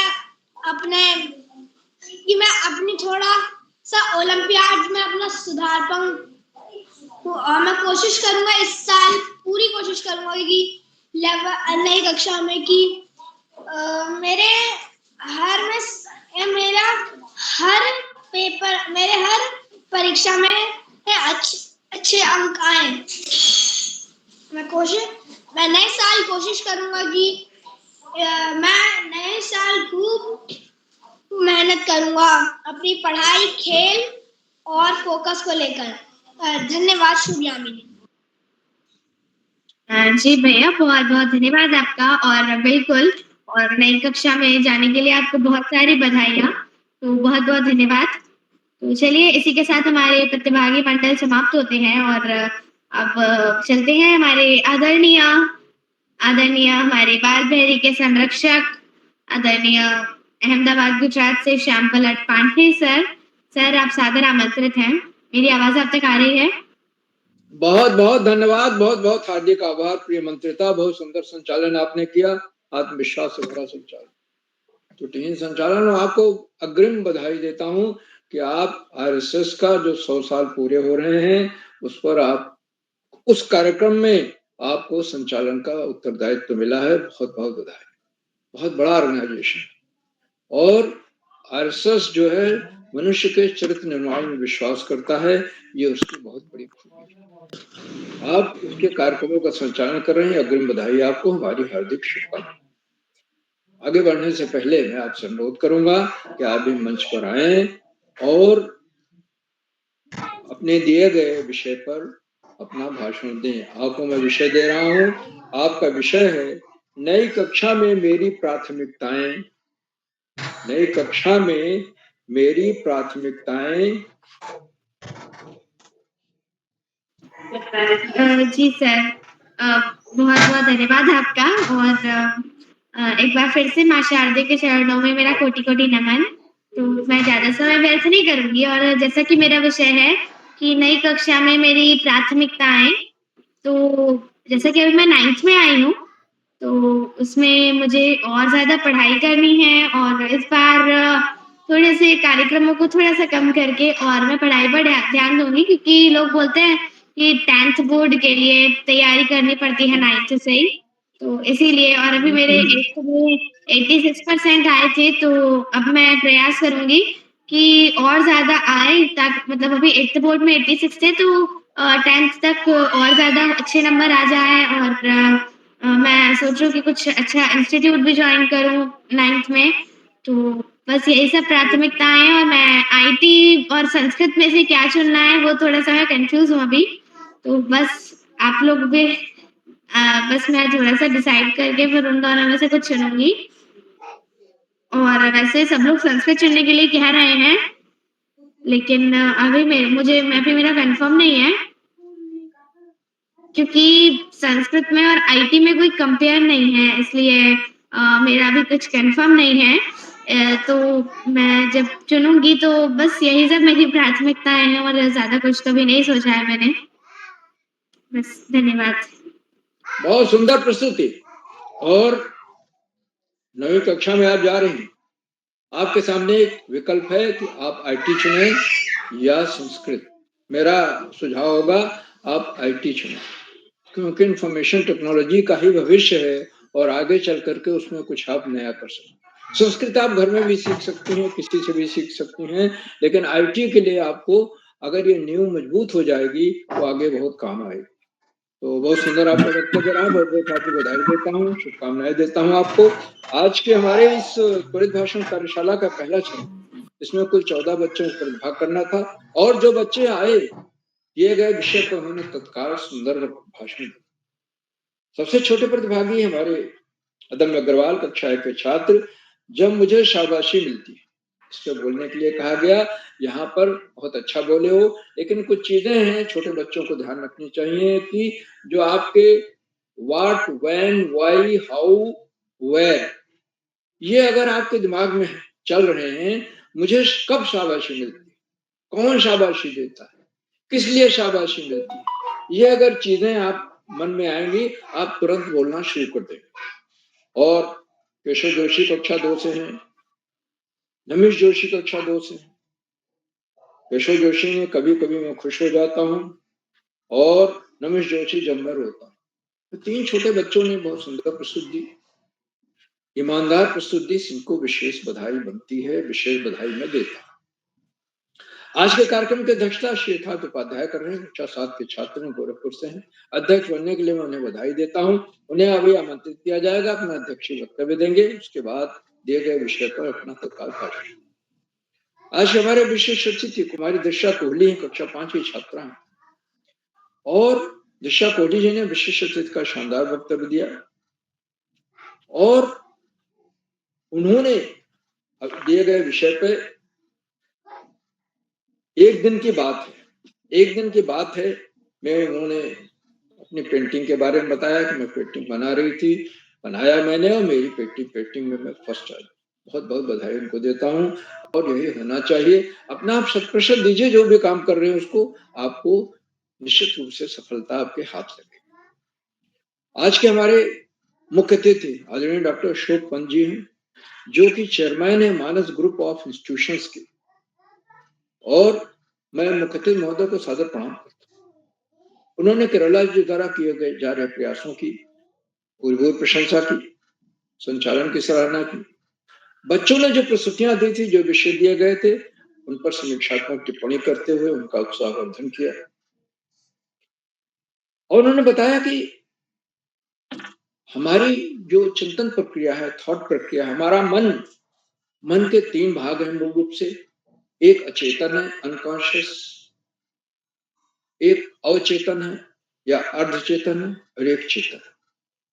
तो हमें जो चीजें याद होती हैं हमारे अर्धचेतन में, हम तुरंत फटाफट, जैसे पहाड़ा है, हम 20 तक का पहाड़ा, 30 तक का पहाड़ा तुरंत सुना, वो कहाँ है? हमारे अर्धचेतन में। अचेतन तो बहुत बड़ा है, जैसे महासागर है, उस तरह से बड़ा है अचेतन। फ्रायड ने इसके बारे में, जो मनोविश्लेषक हैं यूरोप के, उन्होंने बहुत बड़ा अध्ययन किया, और उन्होंने ड्रीम सिंबल्स के बारे में, जो स्वप्न आते हैं उनके बारे में भी काफी बताया। आदरणीय मुख्य अतिथि महोदय ने बड़ा प्रेरणादायक उद्बोधन दिया, और बच्चों को इस बात की ताकीद दी, हिदायत दी कि उन्हें मोबाइल कम देखना चाहिए, स्क्रीन टाइम कम करना चाहिए, खेलना चाहिए, आपस में बातचीत करनी चाहिए, स्टोरी टेलिंग आज जैसी चीजों में ध्यान लगाना चाहिए। मैं आदरणीय मुख्य अतिथि महोदय के प्रति बहुत बहुत हार्दिक आभार व्यक्त करता हूँ। मित्रों, इन कार्यक्रमों से उत्तराखंड के शिक्षा विभाग के निदेशक और शिक्षाविद आदरणीय आकाश सरस्वत जी प्रतिदिन जुड़ते हैं, और जुड़कर अपने प्रेरणादायक उद्बोधन से बच्चों को कह रहे हैं हम सबका भी मनोबल बढ़ाए। आदरणीय सरस्वत जी ने को मैं सादर प्रणाम करता हूँ। उन्होंने इन कार्यशालाओं को कठिनतम कार्यशालाओं में से बताया, और खासतौर से उन बच्चों के लिए जो पढ़ाई लिखाई कम करते हैं, ध्यान नहीं लगाते हैं और वैसे ही बोलने का प्रयास। दूसरी बात यह है कि उन्होंने हमारा ध्यान खींचा, हम बोले लेकिन हम दोहराव न करें। अगर ज्यादा लंबा वक्तव्य होगा उसी बात को हम दोहराव नहीं होना चाहिए हमारे उसमें, तो उससे हम बचें। थोड़ा बोलें लेकिन सटीक बोलें, दोहराव न। आदरणीय सारस्वत जी के प्रेरणादायी बोधन के लिए मैं उनके प्रति बहुत बहुत हार्दिक आभार व्यक्त करता हूँ। मित्रों, इन कार्यक्रमों से खंडवा से डाइट में सीनियर व्याख्याता के पद पर कार्यरत शिक्षाविद आदरणीय डॉक्टर अशोक कुमार नेगी जी प्रतिनिधि और देवाशीष और जुड़कर वो उन्होंने चैट बॉक्स से उत्तरदायित्व संभाल रखा है। बच्चे उनके सुंदर रोचक उत्साहवर्धक टिप्पणियों की प्रतीक्षा करते रहते हैं। मैं उन्हें सादर प्रणाम करता हूँ, हार्दिक स्वागत और अभिनंदन करता हूँ और उनके आशीर्वचन को हम कोशिश करना चाहिए, क्योंकि उसमें हमेशा कोई न कोई नई बात, नई सीख, नया विश्लेषण होता है जिससे हम निश्चित रूप से लाभान्वित। मित्रों, कार्यक्रमों से देश के 16-17 प्रांतों के कवि, कहानीकार, साहित्यप्रेमी, मनीषी और चिंतक उन्होंने कृष्ण नाम के पटल पर इस प्रकार हैं। आदरणीय कामेश्वरी सिंह मैडम गुड़गांव हरियाणा से, आदरणीय नरेंद्र पाल सिंह अल्मोड़ा से, आदरणीय डॉक्टर बीसी जोशी जी, आदरणीय प्रकाश पांडे जी कनखल हरिद्वार से, आदरणीय डॉक्टर दीपक कोहली जी, आदरणीय भास्करानंद पांडे प्राचार्य डाई, आदरणीय सुधीर तिवारी जी, आदरणीय सुनील श्रीवास्तव जी तिवारी मैडम, आदरणीय जानकी भोज मैडम, आदरणीय डॉक्टर चंद्रकला वर्मा मैडम, आदरणीय डॉक्टर इंदु गुप्ता मैडम और 16-17 प्रांतों से जुड़ने वाले अनेक विद्वान शिक्षक और विदेशी शिक्षकाएं, आप सब प्रतिदिन हमारे कार्यक्रमों से जुड़ते हैं और जुड़कर इन्हें 4 चांद लगा देते हैं। हमारे कार्यक्रमों को नई गरिमा मिल जाती है और हमारे अंदर नूतन ऊर्जा का प्रवाह होने लगता है। हम आपके इस लगातार मिलने वाले सहयोग के प्रति बहुत बहुत हार्दिक आभार। और मित्रों, जहाँ छोटे छोटे बच्चे हों, कक्षा 1, कक्षा 2, कक्षा 3 के अभिभावकों के सहयोग के बिना संभव ही नहीं हो सकता उनका जोड़ना। मैं अभिभावकों के इस लगातार मिलने वाले सहयोग के प्रति बहुत बहुत हार्दिक आभार व्यक्त करता हूँ और अंत में कार्यक्रमों के सुधार, आधारबिंदु, प्रेरणा पुरुष और ऋषियों का सजीवन जीने वाले आदरणीय करोला जी, जिनका तन मन धन सब कुछ बच्चों के लिए समर्पित, उन्हें सादर प्रणाम करते हुए मंच का बहुत शानदार संचालन कर रही मंत्रिता शर्मा जी को मैं सौंपता हूँ कि आगे संचालन करें। बहुत बहुत धन्यवाद, बहुत बहुत हार्दिक आभार। मंत्रिता जी जी सर, बहुत बहुत धन्यवाद आपका। आपने हम बच्चों का मार्गदर्शन किया और आपने आईटी चुनने को कहा है, तो मैं मम्मी को मतलब मम्मी से पूछूंगी, फिर करूंगी जैसा भी करना होगा। लेकिन बहुत बहुत धन्यवाद आपके सजेशन के लिए। अब मैं आगे बढ़ती हूँ और आगे बढ़ के आमंत्रित करती हूँ हमारे आज के कार्यक्रम के अध्यक्षता जो कर रहे हैं मेरे छोटे भाई यथार्थ उपाध्याय, कक्षा 7 के छात्र, रत्न memorial public school, Gorakhpur, Uttar Pradesh से। क्या आप उपस्थित हैं? जी हाँ, उपस्थित हैं। जी, आपका हार्दिक स्वागत है और आपका विषय है बाल प्रहरी पटल पर मेरा मन भी संचालन करने का है। जी धन्यवाद। मेरा नाम यथार्थ उपाध्याय, कक्षा 6, रत्न memorial public school, Gorakhpur, Uttar Pradesh से। जैसे कि आज बाल प्रहरी में अध्यक्षता करने का मुझे दूसरी बार मौका मिला और मेरी बड़ी दीदी मंत्रिता, आपको बहुत बहुत बधाई हो आपके आज के संचालन के लिए। आपने आज बहुत अच्छा संचालन किया और आपने मुझे इतना बड़ा काम करने को दिया अध्यक्षता करने के लिए। उसके लिए मैं तहे दिल से आभार हूँ उदय किरोला सर जी का। उन्होंने मुझे दूसरी बार अध्यक्षता करने का मौका दिया। जैसे कि आज का मेरा विषय है बाल प्रहरी में मेरा भी संचालन, तो बाल प्रहरी में मेरा भी संचालन करता है मन कि मैं भी अपने छोटे भाई बहनों को, बड़े भाई बहनों को इस मंच पे बुलाऊं और उन्हें उनके प्रस्तुतियों को देखें। अब हम जरूर नेक्स्ट टाइम से जरूर हम संचालन करने का कोशिश करेंगे। हम सर से कहेंगे कि सर मुझे भी चांस दीजिए कि मैं भी अपनी बातों को मंच पर रख सकूं। जैसे कि इस बार मुझे अध्यक्षता करने का एक और बार मौका मिला, तो मैं यही चाहूंगा कि दोबारा भी मुझे एक बार संचालन करने का मुझे एक बार और मौका मिले, एक बार मुझे फिर से संचालन करने के लिए मिले। इस संचालन करने में मुझे बहुत अच्छा लगता है। मैं चाहता हूँ कि मैं भी एक बार संचालन करूँ इस बाल प्रहरी के मंच पर। जी धन्यवाद। आपका दिन आज मंगल हो। शुभ रात्रि। जी भैया, बहुत बहुत धन्यवाद आपका। और आपको भी संचालन करने का मौका मिले और जब आप संचालन करें तब हम सब मतलब प्रतिभागी के रूप में रहें ताकि आपका संचालन सुन सकें। तो बहुत-बहुत धन्यवाद भैया आपका। तो अब मैं बढ़ती हूँ जो छूटे गए हैं प्रतिभागी उनकी ओर। तो प्रभास देवतला, खुशी भोज। जी दीदी मैं उपस्थित हूँ। जी आपका हार्दिक स्वागत है और आपका विषय है हमारे गांव में काफल, हिसालू और खिलमोड़ा है। जी दीदी धन्यवाद। माफी मेरा चाहूंगी नाम कि मैं नाम सही से नहीं ले पाई। जी दीदी धन्यवाद। मेरा नाम खुशी भोज है। मैं कक्षा 6 में पढ़ती हूँ। मेरे विद्यालय का नाम राजकीय उच्च प्राथमिक विद्यालय भेटुली है। मैं आज आपके सामने अपनी प्रस्तुत करने जा रही हूँ। मेरे विषय है कि मेरे गांव में हिसालू, किलमुड़ा और काफल। हमारे गांव में हिसालू होते हैं, वह यही मार्च अप्रैल में ही होते हैं। जब वह अच्छे से पक जाते हैं तो वह दिखने में नारंगी भी होते हैं और कई ज्यादा पक जाते हैं तो वह लाल होते हैं। वह जब उन्हें खाते हैं तो वह खट्टे मीठे दोनों लगते हैं। और काफल सबसे पहले हरे होते हैं और फिर लाल होते हैं। लास्ट बाद में वह भूरे भी होने लग जाते हैं। तो काफल भी एक मीठा फल है। तो हम काफल खाते हैं तब भी हमें बहुत अच्छा लगता है। और किलमोड़ा भी हमारे गांव में होता है। धन्यवाद। जी बहन बहुत-बहुत धन्यवाद आपका। आपने अपने गांव में जो ये होते हैं उनके बारे में बहुत ही अच्छी जानकारी दी। अब सॉरी मैं उसका नाम नहीं ले पाई, मैंने मतलब कभी सुना भी नहीं है नाम इसलिए, बट बहुत-बहुत धन्यवाद आपका। और नेहा कांडपाल दीदी लगता है अभी भी उपस्थित नहीं हो पाई हैं। तो अब मैं आगे बढ़ती हूँ और बड़े ही आदर के साथ आमंत्रित करती हूँ हमारे बाल पहरे के संरक्षक आदरणीय डॉक्टर अशोक कुमार नेगी सर को, खंडवा मध्य प्रदेश से। सर क्या आप उपस्थित हैं?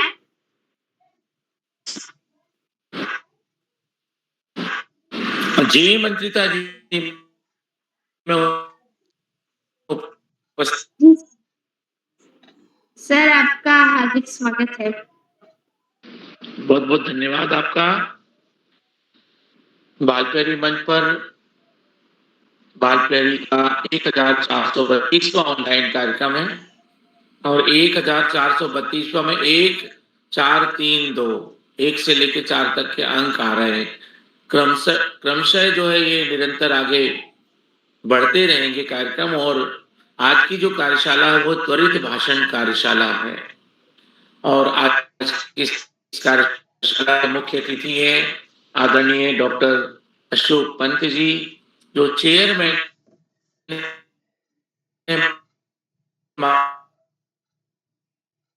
मानस ग्रुप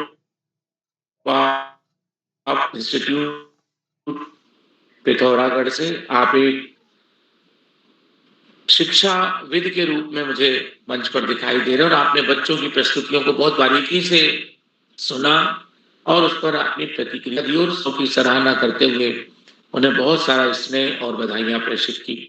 आपका बालपैरी के प्रति स्नेह और प्रेम और जुड़ाव इसी तरह से बना रहे और आप निरंतर जुड़े। आदरणीय डॉक्टर अशोक पंत जी आपका बहुत बहुत धन्यवाद, बहुत आभार, अनेक अनेक धन्यवाद। आज की इस कार्यशाला में विशिष्ट अतिथि हैं हमारे कोहली जी जो कक्षा 5 के विद्यार्थी हैं, कंट्री वाइड पब्लिक विद्यालय बागेश्वर से। आपका भी स्वागत है। यथार्थ उपाध्याय जी आज की कार्यशाला के अध्यक्षता कर रहे हैं। आप गोरखपुर उत्तर प्रदेश से हैं, आपका भी अभिनंदन करते हैं। आज की इस कार्यशाला में ग्वालियर मध्य प्रदेश सांदीपनि शासकीय कन्या उच्चतर माध्यमिक विद्यालय ग्वालियर से कक्षा 8 की विद्यार्थी कुमारी मल्लिका शर्मा जी, जो कक्षा 8 के परीक्षा परिणाम के बाद कक्षा 9 में कक्षोन्नत हो चुकी हैं, तो मैं आपको बधाइयां देता हूं और आपके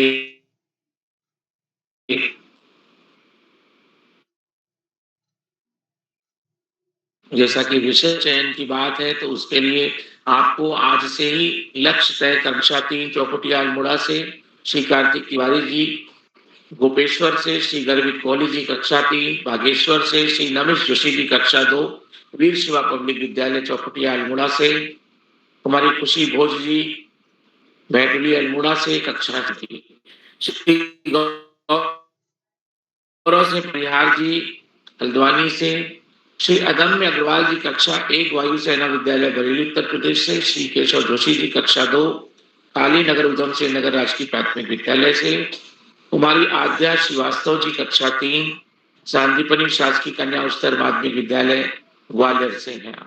मंत्रिता जी के विद्यालय में ही आप अध्ययन करती हैं। और श्री निश्चल अग्रवाल जी कक्षा 5 वायुसेना विद्यालय बरेली उत्तर प्रदेश से। आज की इस कार्यशाला भाषण देना था, त्वरित गति से आपको अपनी बात को साझा करना था और दिए गए विषय पे आपको केंद्रित रहना था और उस विषय के साथ आपको न्याय भी करना आवश्यक है। आप जिस भी विषय पे बात करते हैं उस विषय पे आपको केंद्रित रहते हुए अपने अनुभव साझा करने की आवश्यकता पड़ती है। त्वरित भाषण जो होते हैं दोस्तों, उसमें कोई अलग से तैयारी करने की बहुत आवश्यकता नहीं। कई बार ये बहुत कठिन भी होता है, कई बार ये बहुत सरल होता है। आदरणीय आकाश सरस्वत सर कहते हैं कि आप यदि निरंतर अखबार पढ़ते रहें, पत्रिकाएं पढ़ते रहें, रेडियो सुनते रहें, जर्नल को देखते रहें, टेलीविजन में काम की बातों को देखें, सुने, समझें, नोट करें, डायरी मेंटेन करें, तो आप सामान्य ज्ञान, त्वरित भाषण, वाद विवाद, इन चीजों में अव्वल हो सकते हैं। इसके लिए हमको अपने दोस्तों की बातों को भी सुनना आवश्यक है। यदि हम केवल अपनी प्रस्तुति देने के बाद में लेफ्ट हो जाएंगे तो हमारे पास में सुनने के लिए, नई जानकारी के लिए, शब्द भंडार के लिए कोई गतिविधियां नहीं रहेंगी। तो हम सबकी बातों को सुने। त्वरित भाषण की खासियत यही है कि हम चीजों को सुने और समझे और उसके बाद में हम अपनी प्रतिक्रियाओं को भी शामिल करें।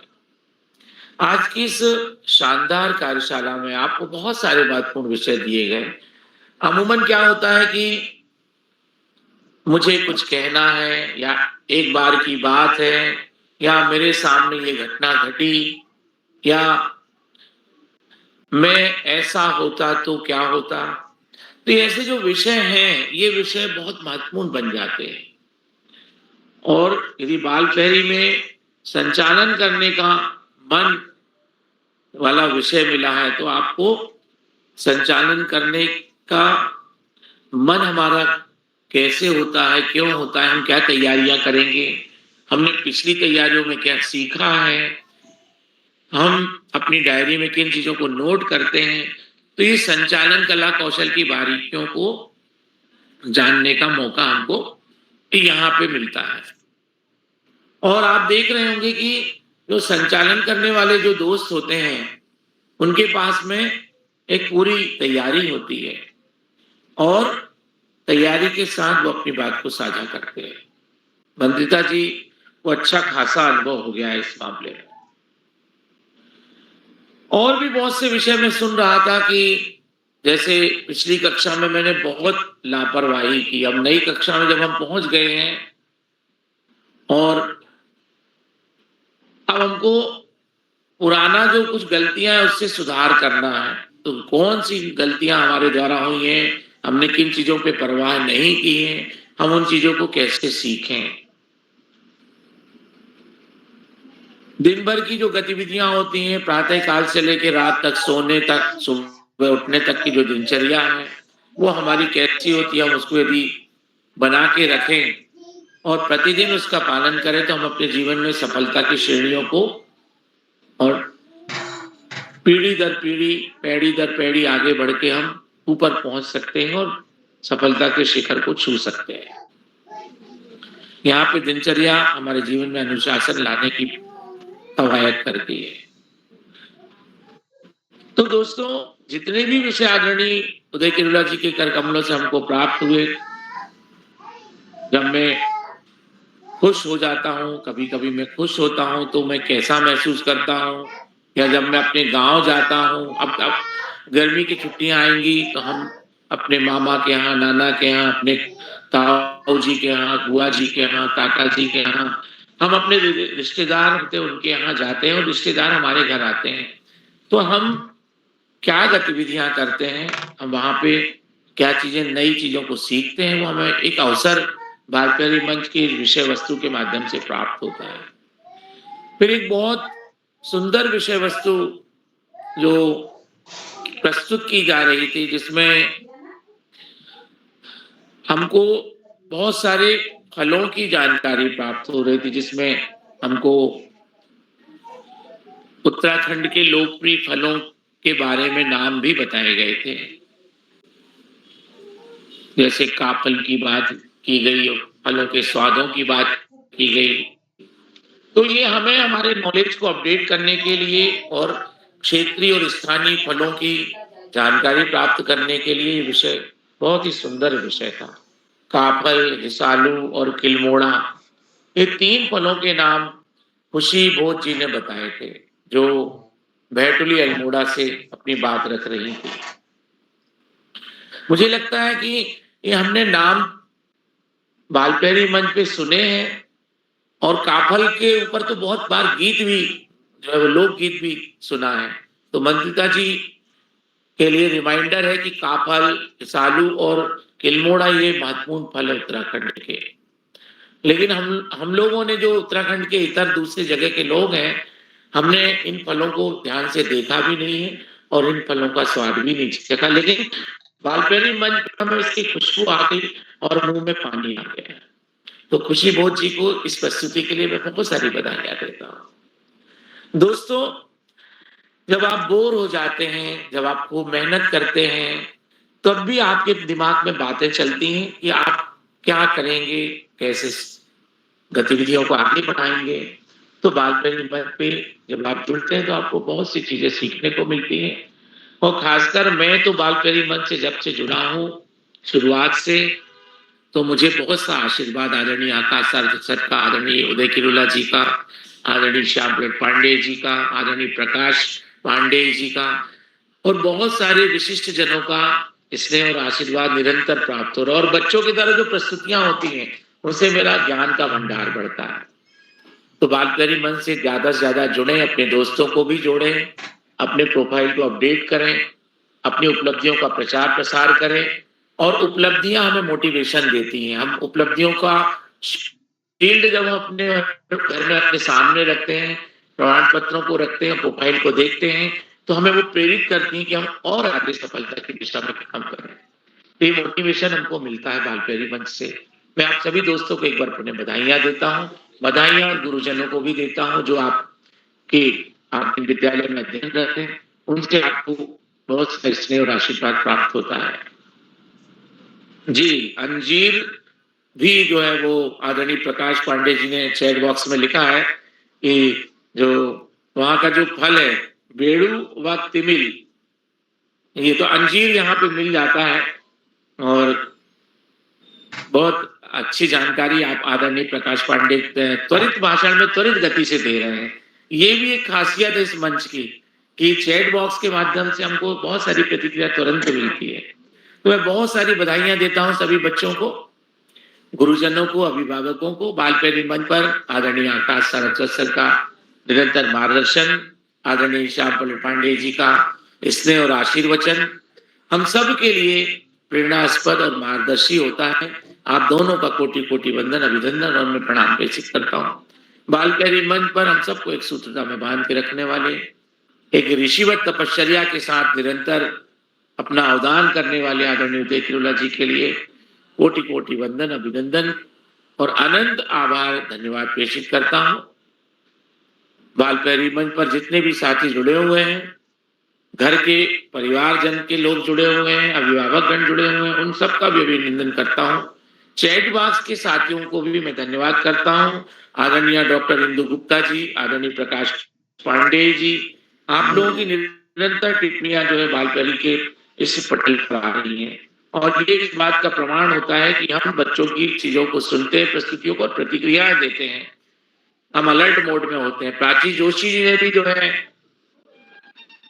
बहुत सारी बधाइयां दी हैं। आदरणीय किरण मेहरा जी, आपने भी चैट बॉक्स पे अपनी चैट डाली, मैं आप सभी का अभिनंदन करते धन्यवाद करता हूं।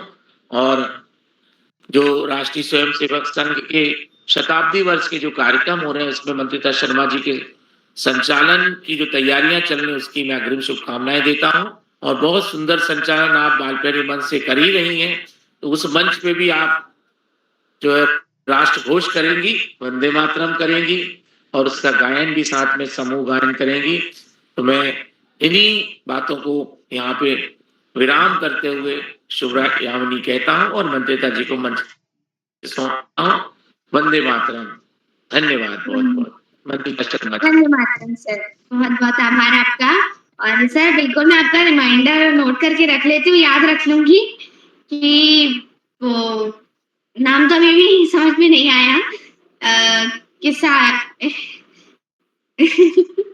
लेकिन हाँ ऐसा है कि जब मतलब बाल प्रहरी से जुड़ने से पहले ग्वालियर से मध्य प्रदेश से सिर्फ इतना जानता था उत्तराखंड के बारे में कि 4 धाम है भगवान के, केदारनाथ, बद्रीनाथ, गंगोत्री, यमुनोत्री। लेकिन उस अभी बाल प्रहरी से जुड़ने के बाद से मैंने जाना है उसका जो गीत है और अलग-अलग उनके जो कल्चर है, आज ये जो 4 फल हैं जिनको रिमाइंडर के तौर पर आपने बताया है, उनको भी जाना है। बेड़ू 12 मासा, मंत्रिता जी बेड़ू 12 मासा। हाँ वो वाला भी, और वो दूसरा वो जो है हाँ वो उत्तराखंड मेरी मातृभूमि वाला, वो वाले गीत की धुन बड़ी अच्छी लगती है। तो मैं एक आध दिन सोच रही थी लोकगीत में वही गीत गा देती हूँ, इसलिए वो वाले गीत भी मुझे बहुत अच्छे लगते हैं। और बाल प्रहरी से जुड़ के ही उत्तराखंड के बारे में बहुत अच्छे से जानी है, तो मैं बाल प्रहरी परिवार को धन्यवाद देती हूँ, आप सभी वयस्कजनों को नमस्कार करती हूँ। और अब जैसा कि हमारा जो बाल प्रहरी का मंच है, तो उसका जो मंत्र है निर्धारित किया गया है, किरौला जी ने जो मंत्र बना दिया है कि चरय वेती, यानी कि हमें बाल प्रहरी के मंच में जो हमारे किरौला सर है वो कभी नहीं रुकते हैं, निरंतर हम बच्चों के लिए निरंतर अपना समय देते हैं और निरंतर चलते रहते हैं। तो चरय वेती यही तो मंत्र है अपना, शुभंकर मंत्र है अपना, नहीं रुकना नहीं झुकना, सतत चलना। तो ये जो पंक्तियां हैं ये आदरणीय सर पे बहुत ही ज्यादा सूट करती हैं। तो इसी के साथ मैं आप सभी ऐसे जनों को नमस्कार करती हूँ और जय सिया राम और शुभ रात्रि। धन्यवाद जी, जय श्री राम। मंत्रिता जी आपने सुंदर संचालन किया और बहुत इस कार्यक्रम को आगे बढ़ाया। तो किल्मोड़ा, हिसालू ये सब फल उत्तराखंड के मिलने हैं और मैंने आपकी मम्मी को जून में उत्तराखंड आने का आमंत्रण भेजा है, आप जाइएगा और ये फल सब आप यहाँ खाने को आपको मिलेंगे। तो एक बार मैं अपने जी सर, आना पड़ेगा फलों को खाने के डॉक्टर लिए। जी को उनका विशेष रूप से आभार व्यक्त करता हूँ।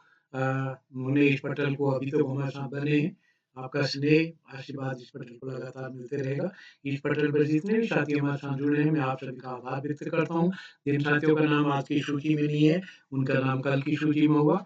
और परसों संस्कृत श्लोक गायन कार्यशाला की के लिए भी सहमति पर यानी परसों के लिए भी सहमतियां आने लग गई हैं, तो आप परसों के लिए भी अपनी सहमति दे सकते हैं। कल की सूची लगभग अंतिम